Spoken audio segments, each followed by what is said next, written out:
Hello दोस्तों, कैसे हैं आप सब। आज फिर हम आए हैं आप लोगों के बीच में।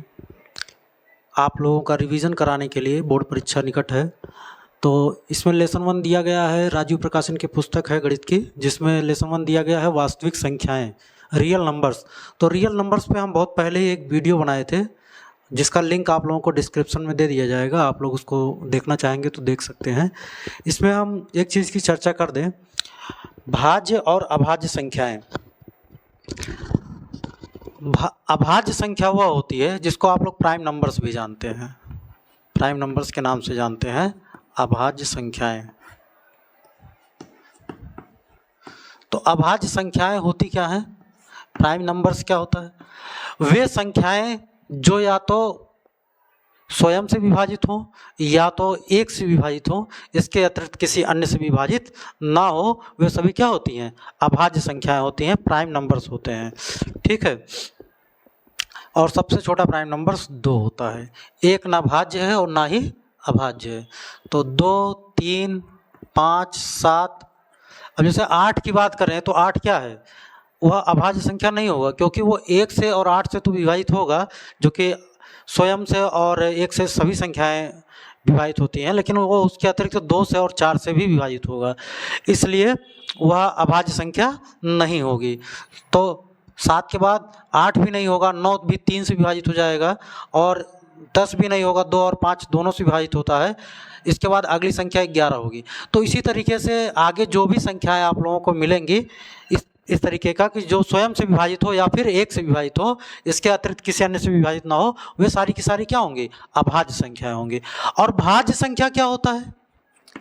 भाज्य संख्या इसी का उल्टा होता है। भाज्य संख्याएं क्या होती हैं? जो अभाज्य ना हो वही क्या है? भाज्य संख्याएं होती हैं। ठीक। तो अब इसके अतिरिक्त जो भी संख्याएं बचती हैं, जैसे 4 हो गया, 6 हो गया, 8 हो गया, तो जो भी संख्याएं इसके अतिरिक्त बचेंगी वो सारी की सारी क्या हो जाएंगी? भाज्य संख्या हो जाएगी। जो एक और स्वयं के अतिरिक्त अन्य भी किसी संख्या से कटे उसे भाज्य संख्या कहते हैं। ठीक है। तो इसमें जो बात की गई है वह मुख्य रूप से आप लोगों को लासा और मासा से संबंधित है, एलसीएम और एचसीएफ, लीस्ट कॉमन मल्टीपल और हाईएस्ट कॉमन फैक्टर के बारे में। तो इसमें हम चर्चा करेंगे पहले प्रश्न पर। प्रश्नावली 1.1 का पहला प्रश्न आप लोगों की किताब में दिया गया है। निम्नलिखित संख्याओं को अभाज्य गुणनखंडों के गुणनफल के रूप में व्यक्त कीजिए। तो हम लोग अभाज्य गुणनखंड के रूप में व्यक्त करने जा रहे हैं, जिसका पहला पार्ट दिया गया है 945। तो इसका गुणनखंड कैसे करते हैं? तो जैसा कि आप लोगों को प्रश्न से ही स्पष्ट हो रहा, अभाज्य गुणनखंड करना है। अभाज्य का मतलब अभी हमने आप लोगों को बताया, वह संख्या जो या तो 1 से कटे या स्वयं से कटे, इसके अलावा अन्य किसी संख्या से ना कटे, ना किसी से विभाजित हो, वही अभाज्य संख्या है। तो इसमें हम लोग सबसे पहले देखेंगे 2 से। अच्छा, कुछ विभाज्यता का नियम भी होता है, उसको भी आप लोग पढ़ लीजिएगा। जैसे 2 से विभाज्यता का नियम होता है, अगर इकाई स्थान पर 0, 2, 4, 6, 8 हो तो वह संख्या 2 से विभाजित हो जाती है। 3 से विभाज्यता का नियम होता है कि अगर किसी संख्या के अंकों का योगफल 3 से कट जाए, विभाजित हो जाए, तो वह संख्या भी पूर्णतः विभाजित हो जाती है। जैसे 9, 4, 13, 13, 5, 18। अब चूंकि 18 3 के पहाड़े में आता है, 3 से विभाजित होता है, 3 छक 18, तो इसलिए यह संख्या भी 3 से विभाजित हो जाएगी। ठीक। इसी प्रकार से 5 से विभाज्यता का नियम होता है, अगर इकाई स्थान पर 0 और 5 हो तो वह संख्या 5 से विभाजित हो जाती है। लेकिन चूंकि ये 3 से विभाजित हो रहा है, इससे हम पहले छोटी संख्या से ही विभाजित करेंगे, इसके बाद फिर 5 से चेक करेंगे। इसी प्रकार से फिर 7 से, फिर 11 से। ठीक। तो सबसे पहले हम 3 से भाग देते हैं इसको, तो 3 त्रिका 9। अब 4 में भाग जाएगा नहीं, एक बार जाएगा, एक शेषफल बचेगा 15, तो 3 पचे 15। फिर देखिए अभी फिर 3 से कटेगा, 3 एक कम 3, 3 शून्यम शून्य, चूंकि 1 में भाग जाएगा नहीं तो शून्य बार ले जाएंगे। अब 15 हो गया, 3 पचे 15। यहाँ पर अक्सर आप लोग गलती कर देते हैं। आप लोग क्या करोगे? 3 एक कम 3, 3 पचे 15, और आपका उत्तर गलत हो जाएगा। अब यहाँ 15 अगर आ जाता तो 15 यहाँ 45 ही होता ना, 315 कहाँ होता। लेकिन यहाँ पर देखिए अभी गुणा करिए तो 3 पचे 15, यहाँ से 1, 3 शून्य शून्य और एक हो गया, 3 एकम 3, गुणा करने पे फिर हमें वही संख्या प्राप्त हो गई। तो ध्यान रहिए, एक प्रकार से आप यहाँ पर भाग कर रहे हैं, और भाग देते समय इस चीज़ की सावधानी बरतिएगा कि पहली संख्या में भाग होने के बाद जब अगली संख्या में भाग देते हैं तो एक साथ दो गिनती में नहीं ले जाते हैं। अगर एक गिनती में भाग नहीं जा रहा है तो एक बार शून्य बार ले जाएंगे, उसके बाद फिर अगली अंक को लेते हुए उस संख्या में भाग दिया जाएगा। ठीक, फिर से 3 से भाग दीजिए, अभी ये फिर कटेगा क्योंकि 5 और 1 6 और 6 3 से विभाजित हो जाता है, इसलिए ये संख्या भी विभाजित हो जाएगी। तो 3 से 1 में भाग जाएगा नहीं, 10 में हम भाग देंगे तो 3 त्रिका 9, 1 10, 15, 3 पचे 15। अब ये 3 से नहीं कटेगा क्योंकि 5 और 3 8 हो गया और 8 3 से विभाजित नहीं होता है, इसलिए अब हम किससे भाग देंगे? 5 से, क्योंकि हमने पहले ही आपको बताया था इकाई स्थान पर अगर 0 या 5 होता है तो वह संख्या 5 से विभाजित हो जाती है। तो 5 सते 35 और 7 एकम 7। तो इस प्रकार से इसका अभाज्य गुणनखंड आपको क्या मिला? 3 गुणे 3, आप चाहें तो पहले 1 भी लिख सकते हैं क्योंकि 1 सब में होता है। 3 गुणे 3 गुणे 5 गुणे 7, तो ये इसका अभाज्य गुणनखंड हो गया। इसी प्रकार से दूसरा ऑप्शन दिया गया है 140। दूसरा प्रश्न क्या है? 140। इसको भी करते हैं, ये 2 से कट जाएगा क्योंकि इकाई स्थान पर 0 है, इसलिए यह 2 से विभाजित हो जाएगा। तो 2 सते 14, 2 शून्यम 0, फिर 2 से कटेगा भी ये, 2 तिया 6 1 7 10 हो गया, 2 पंचे 10, वैसे भी 35 दूना 70 होता है। अब ये 2 से नहीं कटेगा, 3 से भी नहीं कटेगा क्योंकि 5 3 8 हो गया, अब ये 5 से कटेगा। तो 5 सते 35 और 7 एकम 7। तो 140 का गुणनखंड क्या बना? 1 गुणे 2 गुणे 2 गुणे 5 गुणे 7। ठीक है, पहले प्रश्न का जो तीसरा पार्ट है, हमें उम्मीद है आप लोगों को समझ में आ रहा होगा। इसी प्रकार से पहले प्रश्न का जो तीसरा पार्ट दिया गया है वह है 156।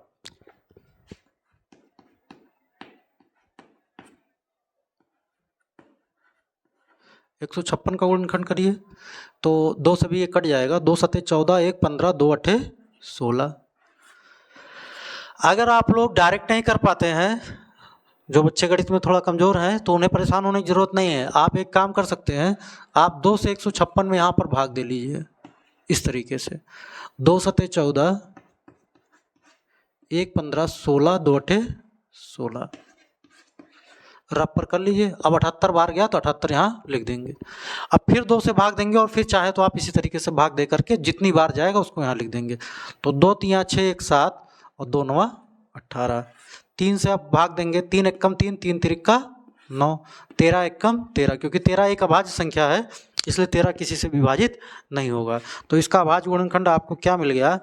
1 गुणे 2 गुणे 2 गुणे 3 गुणे 13। वैसे आप 1 का प्रयोग ना ही करिए तो अच्छा है, क्योंकि हमने आपको पहले ही बताया था कि 1 ना भाज्य होता है ना अभाज्य होता है। ठीक है, तो आप उसको छोड़ भी सकते हैं, लेकिन गुणनखंड की बात अगर की जा रही है तो आप लिख सकते हैं उसको। अगर अभाज्य गुणनखंड की बात किया जा रहा है तो अगर आप छोड़ भी देंगे तो भी गलत नहीं है, लिखते भी हैं तो भी गलत नहीं है, क्योंकि यहाँ पर जो मुख्य रूप से गुणनखंड है वो क्या है? ये संख्याएं हैं। 1 तो सभी में होता है। ठीक है, उसके बाद है अगला चौथा प्रश्न जो दिया गया है इसमें 650।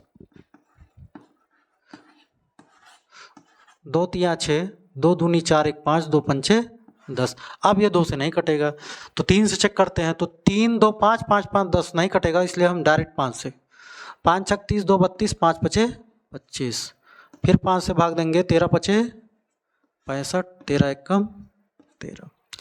तो आपको 650 का गुणनखंड क्या मिला? 2 गुणे 5 गुणे 5 गुणे 13।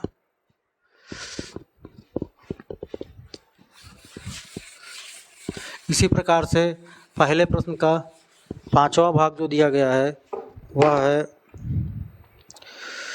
2644।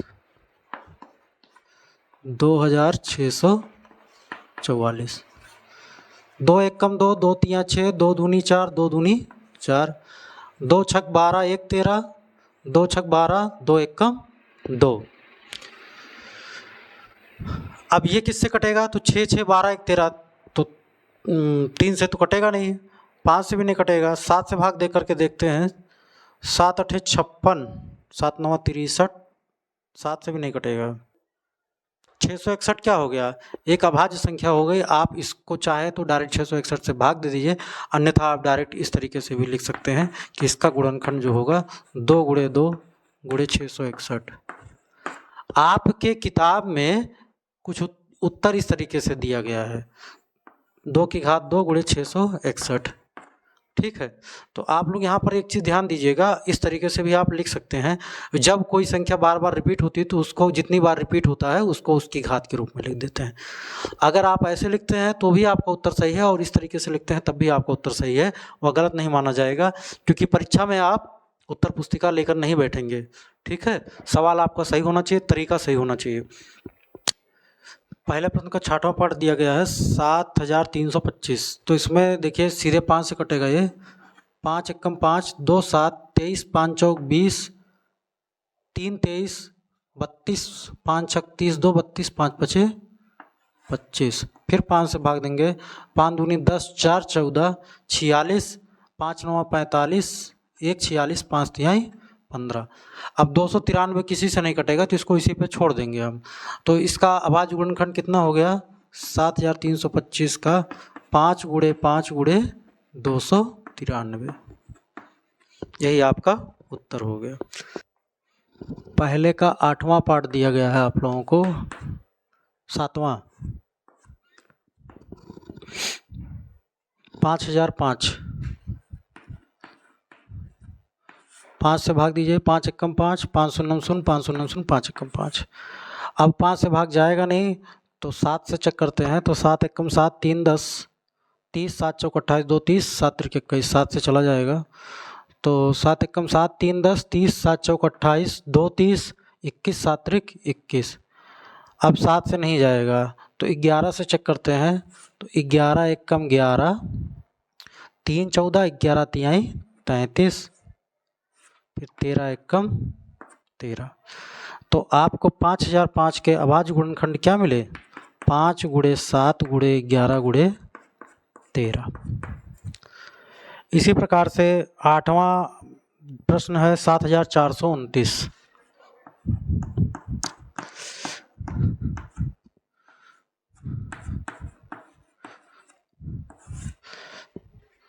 जरा चेक करिए 7429 किस संख्या से कटेगा? 2 से कटेगा? नहीं कटेगा। क्यों नहीं कटेगा? क्योंकि इकाई के स्थान पर 0 2 4 6 8 नहीं दिया गया है। अच्छा, तो 3 से चेक करते हैं, तो 7 4 11, 2 13 और 13 9 22, तो 22 तो 3 से कटता नहीं है, इसलिए संख्या 3 से नहीं कटेगी। 5 से भी नहीं कटेगा, 0 या 5 होता तभी कटता। ठीक है, तो 5 से नहीं कटेगा, तो 11 से चेक करेंगे, फिर 13 से चेक करेंगे। इस तरीके से चेक करते हुए जाएंगे तो आप पाएंगे कि ये संख्या 17 से कटेगा। तो 17 से भाग दीजिए जरा, तो 17 दूनी 34, 17 तिहाई 51, 17 चौका 68, 17 पचे 85 ज़्यादा हो जाएगा, 4 बार ले जाएंगे, 68 6 74 62 हो गया, तो 17 तिहाई 51, 17 चौका 68 ज़्यादा हो जाएगा, 3 बार ले जाएंगे। ठीक है, तो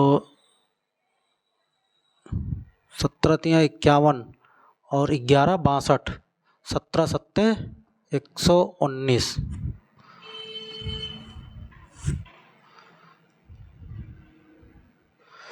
फिर 17 से भाग दे करके देखते हैं क्या कटेगा। 17 दूनी 34,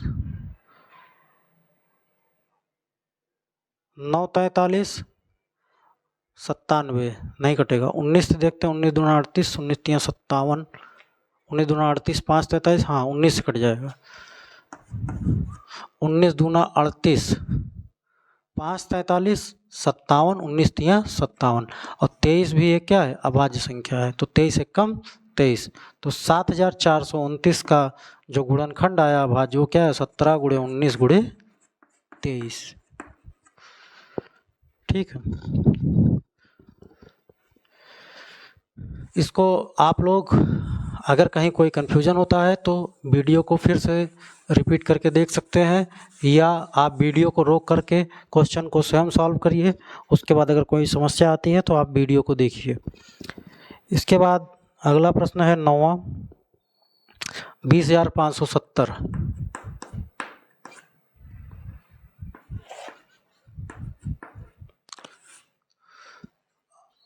दो से इसमें भाग चला जाएगा, दो से पहले भाग देते हैं। 2 एकम 2, 2 शून्यम शून्य, 2 दूनी 4, 1 5 17, 2 अठे 16, 1 17, 2 पंचे 10।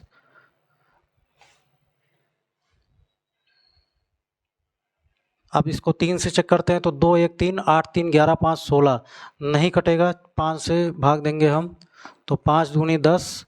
अब 2 में भाग जाएगा नहीं तो शून्य बार ले जाएंगे, 5 पचे 25, 3 28, 5 सते 35। अब ये 5 से भी नहीं कटेगा, अब 7 से चेक करते हैं तो 7 दूनी 14, 6 20 65, तो 7 9 63, 2 65, 7 से भी नहीं कटेगा। अब इसको हम लोग चेक करेंगे 11 से, तो 11 से अगर भाग देंगे तो 11 एकम 11, 9 20 95, 11 अठे 88, 7 95, 11 से ये कट जाएगा। तो काट दीजिए, 11 एकम 11, 9 20 95, 11 अठे 88, 7 95 और 11 सते 77। फिर 11 से भाग दे करके देखते हैं तो 11 एकम 11, 7 18। और वैसे इसका एक पहचान और होता है, जो सम स्थान पे अंक हैं और विषम स्थान पे अंक हैं उनके योगफल का अंतर चेक करते हैं। अगर वो 0 या 11 से विभाजित हो जाता है, मतलब या तो उसका अंतर 0 प्राप्त हो जाए या तो वो 11 से विभाजित हो जाए, तो वह संख्या 11 से विभाजित होती है। ठीक है, जैसे यहाँ पर देखिए 7 और 1 8 हो गया, 8 और 8 का अंतर 0 हो गया, इसका मतलब ये संख्या 11 से कट जाएगी, विभाजित हो जाएगी। 11 एकम 11, 7 18, 11 सते 77 और 17 एकम 17। तो इस तरीके से 20,570 का जो गुणनखंड मिला वो क्या मिला आपको, 2 गुणे 5 गुणे 11 गुणे 11 गुणे 17। इसके बाद इसका जो 10वां पार्ट दिया गया है,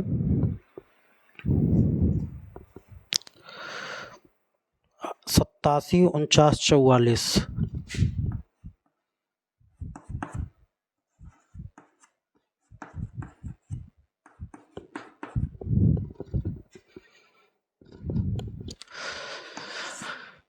चलिए इसको 2 से भाग देंगे, कट जाएगा। 2 चौक 8, 2 तिया 6, 1 7, 2 सते 14, 2 चौक 8 1 9, 2 सते 14, 2 दूनी 4। फिर 2 से कटेगा भी है, 2 दूनी 4, 2 एकम 2, 2 अठे 16, 1 17, 2 सते 14, 2 तिया 6, 1 7, 2 छक 12। फिर 2 से कटेगा, 2 एकम 2, 2 9 18, 2 तिया 6, 1 7, 13, 2 छक 12, 1 13, 16, 2 अठे 16। फिर 2 से भाग दीजिए, 2 पंचे 10, 2 चौक 8 1 9, 13, 2 छक 12, 1 13, 2 अठे 16, 2 चौक 8। फिर 2 से भाग दीजिए, 2 दूनी 4, 1 5, 2 सत्ते 14, 2 तिया 6, 2 चौके 8, 2 दूनी 4। फिर 2 से भाग दीजिए, 2 एकम 2, 2 तिया 6 1 7, 13, 2 छक 12, 1 13, 2 सत्ते 14, 2 एकम 2। अब ये संख्या 2 से आगे नहीं कटेगी। 3 से चेक करते हैं तो 3 1 4, 6 4 10, 7 17, 1 18 कट जाएगा। 3 से भाग देते हैं, 3 चौक 12, 1 13, 16 हो गया, 3 पचे 15, 1 16, 17, 3 पचे 15, 2 17, 3 सते 21। अब देखते हैं 5 4 9, 5 14 और 7 21। अभी भी कटेगा ये 3 से, तो 3 से फिर काट दीजिए। 3 एकम 3, 1 4, 3 पचे 15, 3 एकम 3, 3 9 27, 5 1 6 1 7, 9 7 16। अब ये 3 से नहीं कटेगा। 7 से देखते हैं तो 7 दूनी 14, 1 15, 11 7 4 11, 7 सत्ते 49। 7 से कट जाएगा ये। 7 दूनी 14, 1 15, 11, 7 एकम 7 4 11, 7 सत्ते 49, 217 आ गया। अब 217 को हम भाग दे करके देखते हैं ये कटेगा कि नहीं कटेगा। तो 7 से कट जाएगा, 7 त्रिक 21 और 7 एकम 7। ठीक है, तो इसका अभाज्य गुणनखंड क्या प्राप्त हुआ, यहाँ पर लिख दे रहे हैं हम। 8,74,944 का गुणनखंड आया है। हम 60 में लिख दे रहे हैं। 2 1 2 3 4 5 6 बार आया है, तो हम इसको लिख सकते हैं 2 की घात 6 गुणे 3 2 बार आया है तो 3 की घात 2 गुणे 7 भी 2 बार आया है तो 7 की घात 2 गुणे 31। यही इसका अभाज्य गुणनखंड हो गया। ठीक है, इसका एक पार्ट अभी और बचा है, कुल 11 पार्ट थे इसमें पहले प्रश्न में, उसको भी बता देते हैं।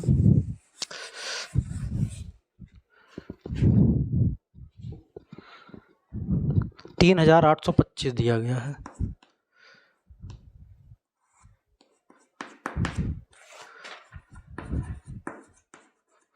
ठीक है, तो 2 से तो जाएगा नहीं, 3 से चेक करते हैं। 8 3 11 2 13 5 18 कट जाएगा 3 से। 3 एकम 3 3 दूनी 6 2 8 1 22 3 सते 21 1 22 3 पचे 15।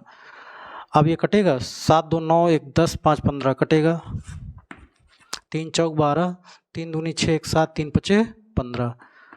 अब नहीं कटेगा, 4 2 6 5 11 हो गया तो 5 से भाग देंगे। 5 8 40 2 42 5 पचे 25। फिर 5 से भाग देंगे। 5 एकम 5 3 8 35 5 सते 35 17 एकम 17। तो 3,825 को जो हम तोड़े तो क्या मिला, 3 गुणे 3 गुणे 5 गुणे 5 गुणे 17। ठीक है,